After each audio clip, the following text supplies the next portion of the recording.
चलिए ठीक है, बात करते हैं चैप्टर नंबर 3 की। बेटा आप इंग्लिश मीडियम से तीनों? चलिए ठीक है, हिंदी मीडियम से तब भी कोई बात नहीं, अपन तो हिंदी इंग्लिश दोनों आती है अपने को तो, ठीक है। चैप्टर नंबर 3 का नाम है लीनियर, पेयर ऑफ लीनियर, है ना। चैप्टर नंबर 3 का नाम है pair of linear equation in 2 variables. Hindi में से बोलते हैं 2 चरों वाले रैखिक समीकरण युग्म। 2 चरों वाले रैखिक समीकरण युग्म, यही नाम है बेटा हिंदी में, ठीक है। तीनों हिंदी मीडियम के हो। चलिए अब बात करते हैं बेसिक चीज़ों की, जो छोटी छोटी चीज़ें होती है। अब सुनिए, बेसिक चीज़ों की बात करते हैं जो आपने पढ़ी होगी, आई होप आपको याद होगी। आप मुझे बता सकते हैं व्हाट इज़ वेरिएबल?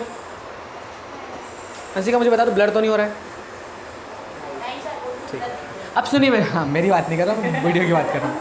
सुनिए मेरी बात, आपको पता है वेरिएबल क्या होता है? हिंदी में वेरिएबल को हम चर बोलते हैं। थोड़ा सा इधर लिख देते हैं इसको ताकि जगह बच जाए अपने लिए। Variable, what is variable? इसको हिंदी में बोलते हैं चर। और एक होता है कोफिशिएंट, जो कि 9th में पढ़ा होगा आपने, 8th में पढ़ा होगा, जिसको हम बोलते हैं कांस्टेंट। क्या ये चीज़ पता है आप लोगों को, जिसको हिंदी में बोलते हैं अचर? किसी को पता है? बाद में, अब पहले इधर बेटा प्लीज़ इधर देख लो, उसके बाद अपन बातचीत करेंगे। पेन वेन सब, पेन का कोई काम नहीं अभी, पहले समझ लो, पेन लिखने के लिए समझ दूंगा मैं, ठीक है। बिकॉज छोटा बेसिक समझ में नहीं आएगा तो आगे से समझ में नहीं आएगी, ठीक है। तो देखो, वेरिएबल और कोफिशिएंट मतलब अचर या फिर चर। चर और अचर, इस किसी को पता है? अगर पता हो तो बता दो। वेरिएबल x और y को, हाँ, कुल मिला के एक्स वाई जेड जो होते हैं वेरिएबल होते हैं। मतलब कुल मिला के जो पूरी ABCD है, आप ऐसा बोल सकते हो कि जो अल्फ़ाबेट्स है, मतलब ABCD के जितने भी लेटर्स हैं वो हमारे क्या कहलाते हैं? वेरिएबल कहलाते हैं, चर कहलाते हैं। जो मैक्सिमम होते हैं, ज़्यादातर क्या होता है एक्स वाई जेड देखते हैं हम वेरिएबल के फॉर्म में, है ना। और अगर बात करें कोफिशिएंट या कांस्टेंट की या अचर की, तो हमारे 1 2 3 डैश इन्फिनिटी जितने भी नंबर होते हैं वो क्या कहलाते हैं? कोफिशिएंट। छोटी छोटी चीज़ें हमने पढ़ी है, कोफिशिएंट बोलते हैं, कोफिशिएंट या फिर कांस्टेंट या अचर। अब बात करते हैं सर इसके बाद और कुछ बेसिक चीज़ें बताना चाहते हैं। बिल्कुल, देखो, एक होता है बेटा मोनोमियल, जो आपने पढ़ा होगा पहले 9th क्लास में। पढ़ी नहीं 9th क्लास अपन अच्छे से, मुझे पता है। पढ़ते कहाँ हैं? वो पढ़ी भी होगी तो याद कौन रखे सर? 3 महीने हो गए उसको, 3 या 4 महीने होने वाले हैं, इतने थोड़ी याद रखेंगे हम। एक होता है बाइनोमियल, तो और होता है ट्राइनोमियल। इनके नाम से ही पता चल रहा है, मोनोमियल का मतलब एक पदी या एक पद, है ना। बाइनोमियल मतलब द्विपद, है ना, द्विपद, एक पद, एक पदी बोलो उसको, एक पद, द्विपद एंड त्रिपद।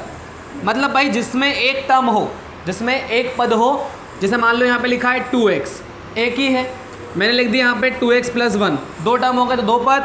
अगर 3 टर्म हो जाए 2x + 2y + 5, इसकी जगह कुछ भी हो सकता है। अगर अकेली टर्म है तो उसको बोलेंगे एक पद, मतलब मोनोमियल। 2 को बोलेंगे बाइनोमियल, 3 को बोलेंगे ट्राइनोमियल। इनका काम नहीं है, लेकिन पता होना चाहिए क्योंकि ये बेसिक चीज़ें हैं। भाई आपसे कोई पूछे एक पद को क्या बोलते हैं? मोनोमियल बोलते हैं। क्या बोलते हैं? मोनोमियल, मतलब एक पद बोलते हैं, एक पद ही बोलते हैं, बोल सकते हो। एक पद या एक पद बात सेम ही है, ठीक है। अगली बात करें, अगर पावर अगर इनकी अलग अलग हो तो, जैसे मान ली भाई हर व्यक्ति की पावर अलग अलग होती है।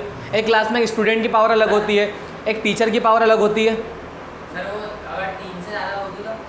3 से ज़्यादा होगी तो उसको बोलेंगे, देखिए, एक को क्या बोलते हैं अपन? लीनियर। 2 को क्या बोलते हैं? क्वाड्रेटिक। 3 को बोलते हैं क्यूबिक। अब 4 को जब आप 11th में जाओगे तब पता चलेगा आपको बोलने को। अभी तो नहीं, नहीं अभी नहीं आई। देखिए, मान लीजिए x की पावर अगर 1 है तो उसको बोलते हैं लीनियर। क्या बोलते हैं? लीनियर। x की पावर अगर 2 है तो उसको बोलेंगे क्या? क्वाड्रेटिक, ठीक है। अगर x की पावर 3 है तो क्या बोलते हैं? क्यूबिक, ठीक है। लेकिन हमें क्या पढ़ना है ना, हमें पढ़ना है पेयर ऑफ लीनियर। तो हमको तो सिर्फ यही पढ़ना है जहाँ पे पावर 1 हो, ठीक है। Pair of linear equation. Linear मतलब क्या? लीनियर का मतलब होता है रेखिक। क्या होता है? रेखिक पढ़ना। हमको रेखिक समीकरण के बारे में पढ़ना है। क्वाड्रेटिक मतलब क्या होता है? द्विघात जिसकी पावर 2 हो, तो इससे कोई मतलब नहीं, ये चैप्टर सेकंड में पढ़ चुके हैं अपन। और क्यूबिक अभी हमको पढ़ना ही नहीं, त्रिघात हमको पढ़ना है अभी। रेखिक क्या पढ़ना है? रेखिक। लीनियर लेकिन कितने वेरिएबल वाला? 2 वेरिएबल वाला। कैसे बताता हूँ। जैसे मान लो मैंने लिखा ax प्लस बी, ध्यान रखना यहाँ पर a और b वेरिएबल नहीं है। a और b क्या है? नंबर है। a और b क्या है? नंबर है। सर क्यों नंबर है? a की जगह हम नंबर लिखे 2, x की जगह लिखे x, b की जगह लिखे 5, ऐसा कुछ दिखेगा हमको ये? मतलब ये क्या है? ये है linear equation in one variable. बताता हूँ ना, ओनली x है। यहाँ पर a और b किसका काम कर रहे हैं? नंबर का काम कर रहे हैं।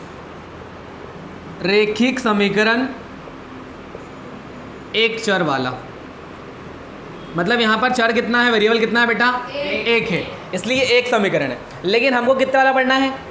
2 वाला। 2 वेरिएबल वाला पढ़ना है, 2 चर वाला पढ़ना है ना। तो देखिए वो कैसे बनेगा। ax b बाय और लास्ट में c। यहाँ पे a b c किसका काम कर रहे हैं? नंबर का काम कर रहे हैं। किसका काम कर रहे हैं? नंबर का। और x और y हमारे क्या है? अब ये मान लो हमारा है बर, मतलब दूल्हा बेचारा, ठीक है। अब यहाँ पर इसकी दुल्हन ढूंढने जाएंगे हम, ठीक है। तो पहली बात यहाँ पर पेयर लिखा है। पेयर का मतलब होता है जोड़ा या युग्म, है ना। जैसे हिंदी में लिखा ना युग्म, युग्म मतलब क्या? जोड़ा। तो यहाँ पर अकेला बेचारा वर है, इसकी वधू ढूंढने आते हैं, देखते हैं। तो ये लिखा मैंने ऐसा ax by plus c is equal to 0। क्या वर और वधू दोनों के नाम सेम हो सकते हैं? कन्फ्यूजन नहीं हो जाएगा? नहीं। मान लीजिए किसी का नाम पलक है, लड़के का नाम भी पलक है, तो किसको पलक बुलाएंगे घर वाले? पलक। बेटा आएगा, बेटी आएगी, पलक 1 पलक 2, है ना। तो देखो बेटा क्या होता है, हमें पहली बात 2 वेरिएबल वाला इक्वेशन बनाना है। क्या बनाना है? 2 वेरिएबल वाली इक्वेशन बनानी है। तो देखो यहाँ पर a b c किसका काम कर रहे हैं? नंबर का काम कर रहे हैं। और x और y किसका काम कर रहे हैं? वेरिएबल का काम कर रहे हैं, चर का काम कर रहे हैं। तो हमारे पास 2 हमने युग्म बना लिए, मतलब 2 इक्वेशन लिख दी है। लेकिन एक्चुअल में क्या है? दिक्कत ये है कि कन्फ्यूजन होगा, दोनों का नाम सेम होगा। तो इसलिए हम क्या करेंगे, हम इसको a को नाम देंगे 1, इसके a1 b को देंगे 1, a1 b1 और c1, इसको देंगे a2 b2 और c2। इससे हमारा कन्फ्यूजन सॉल्व हो गया कि हमको 2 इक्वेशन मिल गई है, जिसमें हम पहली इक्वेशन को बोलते हैं a1x, दूसरी को बोलते हैं b1 बाय, तीसरी को बोलते हैं c1। ऐसे दूसरी को क्या बोलते हैं इसमें? a2x b2 बाय और c2। ठीक है, इतनी बात समझ में आई? वापस रिपीट करता हूँ। मेन चीज़ इसमें यह है, आपको पता होना चाहिए वेरिएबल मतलब चर। चर क्या होते हैं? सारी ABCD के जो लेटर्स होते हैं वो क्या होते हैं? चर होते हैं। दूसरी बात, कोफिशिएंट क्या होता है? जितने भी नंबर होते हैं गिनती के, जिसको हम हिंदी में बोलते हैं अचर, जितने भी नंबर है वो क्या है? अचर हैं, या फिर जितने भी नंबर से वो क्या है? कोफिशिएंट है। ठीक है, ये बात नहीं याद तो चलेगा, कोई दिक्कत नहीं है, क्योंकि ये मोनोमियल बाइनोमियल कोई पूछेगा नहीं। बट आपको पता हो, अगर आप पढ़ रहे हो, सिखाया जा रहा है, तो याद हो तो अच्छी बात है।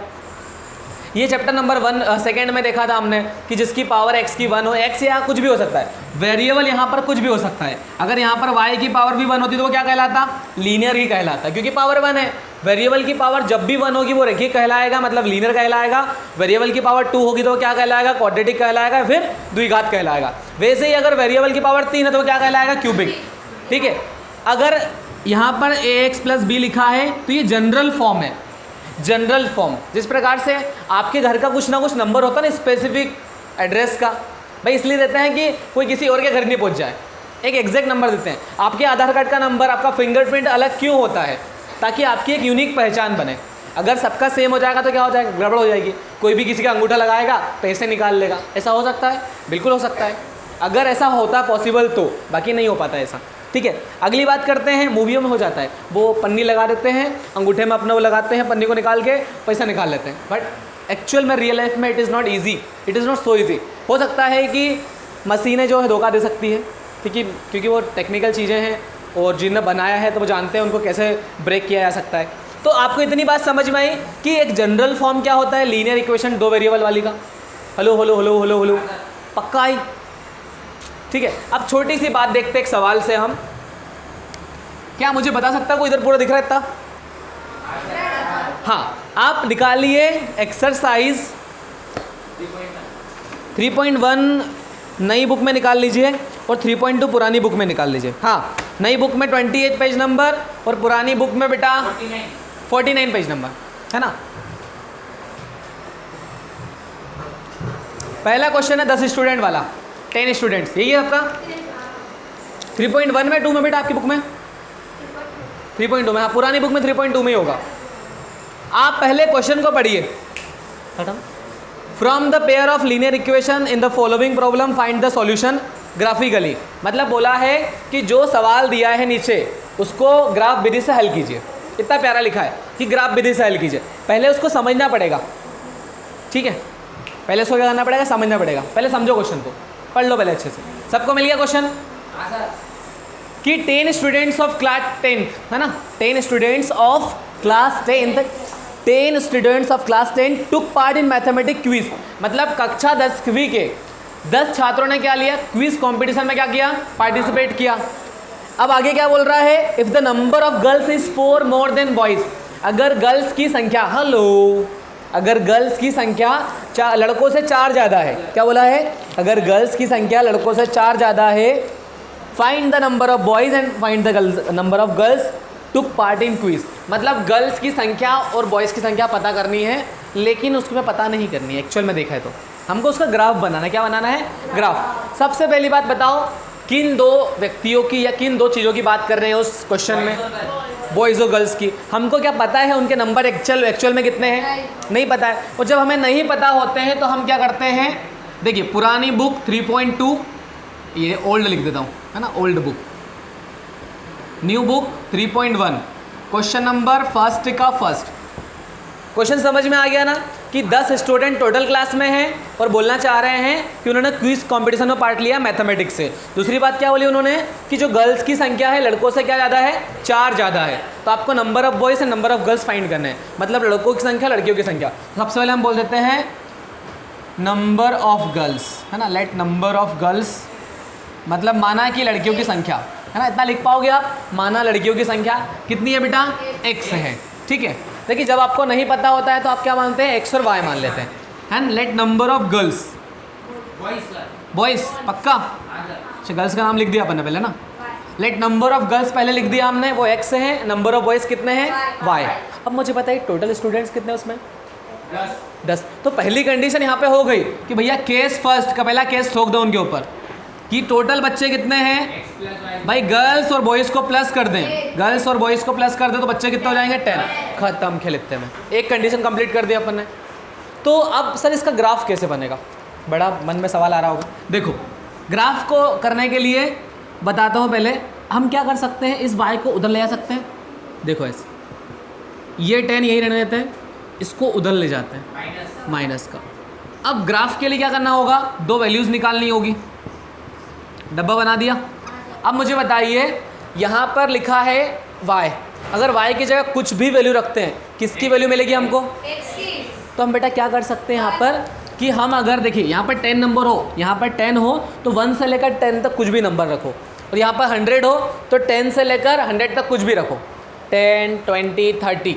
मतलब एक्चुअल में सर ऐसा क्यों बोल रहे हैं आप, क्योंकि बेटा देखो ये नंबर 10 है, अब 1 से 10 तक रहोगे तो उसके आसपास का नंबर आएगा, और आसपास का नंबर आएगा तो ग्राफ में रखना आसान होगा कि डिफिकल्ट, भाई आसान होगा ना। आप चाहते हो ग्राफ इजी बने, आप चाहो तो मैं यहाँ पे 100 रख दूँ, लेकिन 100 रखने पे क्या होगा, माइनस का 90 आएगा, तो दिक्कत आएगी रखने में, आएगी ना, ठीक है। तो यहाँ पर अगर आप क्या रखना, चलो आपका मन क्या है, 1 से लेकर 10 तक क्या रखना है आप बताओ, 2 रखना है, आप क्या रखना, 2, चलो ठीक है। y की जगह हमने रखा 2, क्या रखा 2, 10 - 2 कितना होता है, तो x की वैल्यू कितनी मिल गई। अब अलग सॉल्व भी कर सकते हो, वही आएगा, ठीक है। और क्या रखें, एक वैल्यू और 1 रख दें। चलो y की जगह अगर 1 रखते हैं तो 10 - 1 कितना होगा, आसान है, पक्का, हेलो पक्का। केस सेकेंड भी ठोक देते हैं उसके ऊपर अपन, वो समझना वापस से। एक कंडीशन अपनी होगी कि क्लास में कितने स्टूडेंट्स, 10। अब दूसरी कंडीशन में क्या बोला, गर्ल्स की संख्या बॉयज़ से कितनी है, 4 गुना नहीं, 4 ज़्यादा है, 4 गुना मत बोल देना, 4 गुना का मतलब बहुत ज़्यादा होता है ना। तो देखो सबसे पहली बात, गर्ल्स की संख्या कितनी है, x है, बॉयज़ की संख्या कितनी है, y है। अब गर्ल्स की संख्या बॉयज़ से कितनी ज़्यादा है? 4 ज़्यादा है। तो इस इक्वल का मतलब होता है दोनों को बैलेंस करना। तराजू का काम करता है इक्वल, किसका काम करता है? तराजू का। ठीक है, तराजू में क्या होता है, दोनों साइड में क्या होना चाहिए? बराबर होना चाहिए चीज़ें, तभी जाके मान लो आधा किलो इधर अपना सामान कुछ भी लेना है बोल सही हो पाएगा। तो ये बेचारी बच्चियाँ 4 ज़्यादा है, तो बॉयज़ को भी क्या करना पड़ेगा? 4 ज़्यादा, मतलब बराबर। अब दोनों कंडीशन क्या हो गई? इक्वल। अब हमें क्या करना है? देखो, अगर y इधर होता तो हम कहाँ भगाते? उधर भगाते, लेकिन ऑलरेडी उधर है तो भगाएंगे क्या उसको हम? ये देखिए, अब डब्बा बना दे, इसका बॉक्स बना दे। चलिए, अभी भी हम क्या करेंगे? y की जगह कुछ रखेंगे तो किसकी वैल्यू मिलेगी हमको? x की मिल जाएगी, 4 की वैल्यू मिलेगी। चलिए, क्या रखना है आप बताइए? आप छोड़ दो, बोल दिया। अब बोले तो कोई बच्चा क्या रखें? कुछ भी नंबर बोल दो, छोटा बटा। 7 रखना है, बहुत बड़ा नंबर बोल दिया। 7 छोटा नंबर होता है, चलो 7 रखते हैं। 7 और 4 कितना होता है? 11। y की जगह रखा है, ध्यान रखना y, देखो यहाँ पर y है ना, तो 7 और 4 हो जाएगा 11। और बताओ एक नंबर कोई सा? 3। बेटा 3 रखेंगे तो यहाँ पे 3 + 4 कितना होगा? 7। चलो, ये सवाल किस किस को समझ में नहीं आया ऐसा बताओ पहले तो मुझे। आपको नहीं आया? चलिए, क्वेश्चन पढ़ा था आपने? क्वेश्चन पढ़ा? पढ़ो एक बार वापस से, 2 से। हाँ, लिख लो बेटा प्लीज़ लाउडली।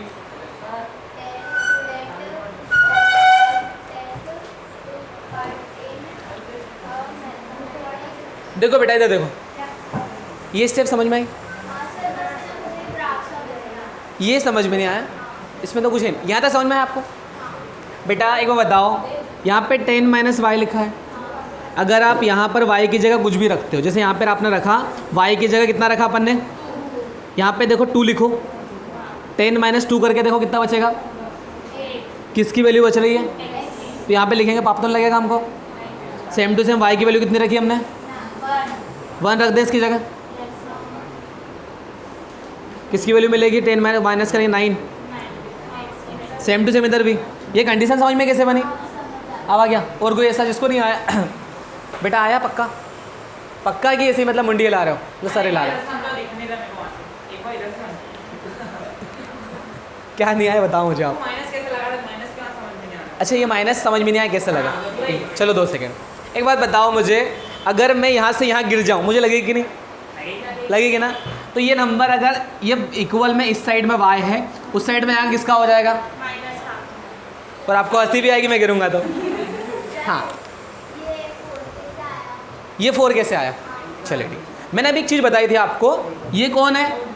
गर्ल्स है, नंबर ऑफ गर्ल्स की संख्या है। ये कौन है? बॉयज़ है। गर्ल्स कितनी ज़्यादा है? 4 ज़्यादा है। और मैंने क्या बोला?